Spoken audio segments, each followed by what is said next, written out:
Hi guys, welcome and welcome back to my channel. आज की video बहुत ज़्यादा इंटरेस्टिंग होने वाली है क्योंकि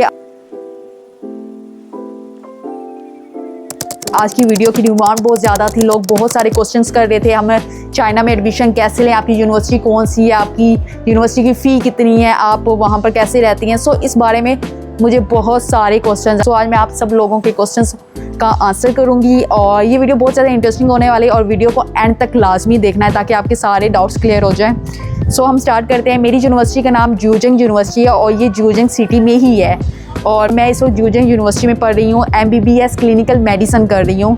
सो MBBS को चाइना में क्लिनिकल मेडिसिन कहा जाता है, उसकी डिग्री होती है। सो यहाँ पर ये टोटल 6 ईयर्स की होती है क्योंकि 1 ईयर चाइनीज़ का होता है। सो 1 ईयर चाइनीज़ का है। उसके अलावा यहाँ पर बाकी 5 ईयर्स में आपकी इंटर्नशिप भी इंक्लूड होती है, लेकिन आप इंटर्नशिप अगर पाकिस्तान में करना चाहते हैं तो आप पाकिस्तान में भी कर सकते हैं। अब बात करते हैं फ़ी की। मेरी फ़ी हर साल ऑलमोस्ट 9.5 to 10 लाख जाती है। 9.5 to 10 लाख यहाँ पर फ़ी है हर साल की। और जो फर्स्ट ईयर की फ़ी है वो ऑलमोस्ट आपकी 12 लाख तक चली जाती है क्योंकि काफ़ी ज़्यादा चीज़ें होती हैं और फर्स्ट ईयर की फ़ी वैसे भी ज़्यादा होती है। सो ये वाला होता है। और चाइना में आपने हर साल वीज़ा रिन्यू करवाना होता है क्योंकि चाइनीज़ में आपने हर साल मेडिकल करवाना होता है, आपने हर साल इनकी एम्बेसी जाना होता है, वीज़ा लगवाना होता है। सो ये वाली चीज़ हर साल आपने करनी होती है और उस पर भी 1 लाख आपका हर साल अलग लगता है। सो 9.5 लाख फ़ी और 1 लाख आपका हर साल वीज़ा का लगता है, ये वाला यहाँ पर। इसके अलावा मुझसे बहुत सारे लोगों ने पूछा है कि आपके मंथली कितने लग जाते हैं। मेरे गाइस मंथली जो एक्सपेंसेस है ना 30,000 PKR में लाजमी आना चाहिए क्योंकि उसके बिना बहुत ज़्यादा मुश्किल हो जाएगा। उससे आपका 50,000, 30,000, 40,000 इतना आपके पास लाजमी पाकिस्तानी होना चाहिए क्योंकि यहाँ पर आपने ना सिर्फ इलेक्ट्रिसिटी, पानी, उसके अलावा क्योंकि पीने वाला पानी भी आपने खुद लेना होता है और बहुत सारी चीज़ें जो आपने खुद मैनेज करनी होती है। अपने ग्रोसरी करनी होती है और अपनी ज़ाती चीज़ें होती हैं ना, जो पर्सनल चीज़ें होती हैं, जैसे अगर आपकी स्किन केयर होगी या कुछ भी होता है ना, सबका अलग अलग होता है ना उनका। सो वो चीज़ें इतने पैसे लगते हैं। चाइना में कुछ भी सस्ता नहीं है गाइस, चाइना में चीज़ें बहुत बहुत महंगी होती हैं। सो हमारे लिए तो वो काफ़ी ज़्यादा महंगी हैं। अगर हम PKR या इंडियन रुपीज़ भी देखें, अगर इंडिया का भी देखें, सो चीज़ें महंगी है चाइना की। उसके अलावा फ़ी जो है ना वो डिपेंड करती होती है RMB के रेट पर भी। जो चाइनीज़ करेंसी है ना उसके रेट पर भी आपकी फ़ी डिपेंड करेगी कि आपकी फ़ी कितनी होगी क्योंकि RMB का रेट चेंज होता रहता है, कभी ज़्यादा हो जाता है कभी।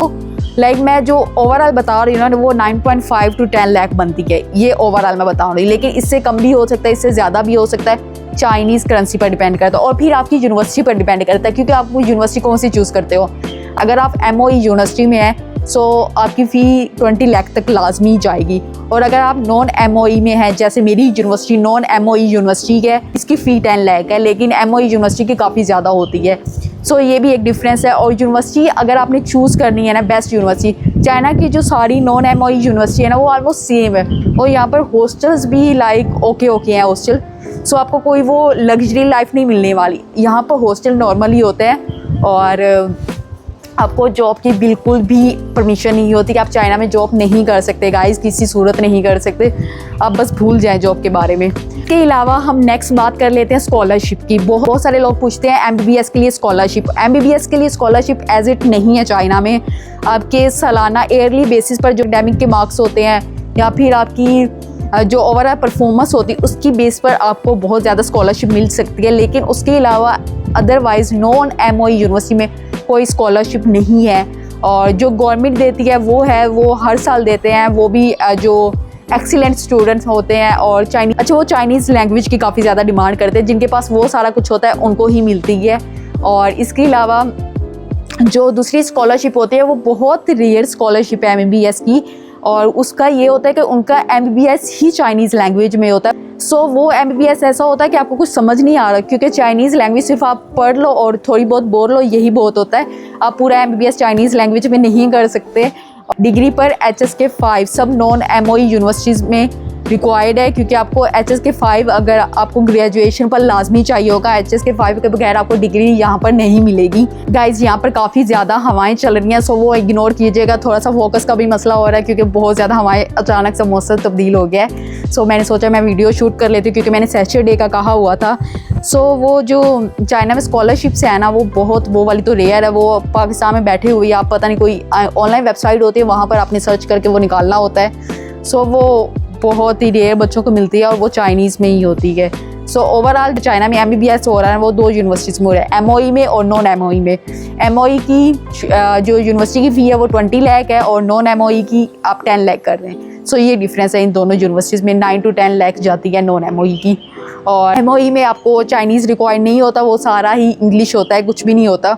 और नॉन MOE यूनिवर्सिटी में आपको चाइनीज़ लैंग्वेज का टेस्ट पास करना होता है, वो लाजमी है। और इसके अलावा आपकी वरना डिग्री नहीं मिलती आपको। और लेकिन जो मेरे मेडिकल के सब्जेक्ट है ना, वो सारे इंग्लिश में हैं, वो कोई चाइनीज़ में नहीं है, जस्ट चाइनीज़ लैंग्वेज का एक सब्जेक्ट है। उसके अलावा सारे मेडिकल के सब्जेक्ट हर यूनिवर्सिटी, हर नॉन MOE यूनिवर्सिटी में भी इंग्लिश ही होते हैं, दूसरे नहीं होते। गाइस जितने अब तक मैंने कमेंट्स पढ़े हैं ना, उनमें यही क्वेश्चन है कि आपकी यूनिवर्सिटी कौन सी है, आपकी फ़ी कितनी है, आप वहाँ पर कौन सी यूनिवर्सिटी में है।